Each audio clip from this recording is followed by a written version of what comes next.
Hello friends, today we have a hydraulic manual stacker for repairing, and the issue of this stacker is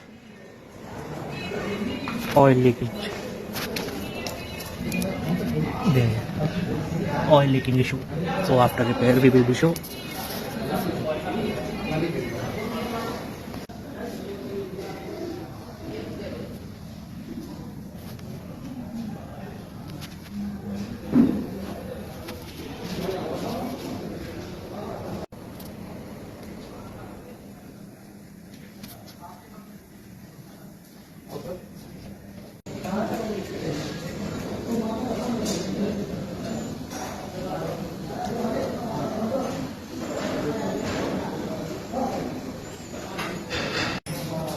After repair, the stacker is ready for work, and now it is working.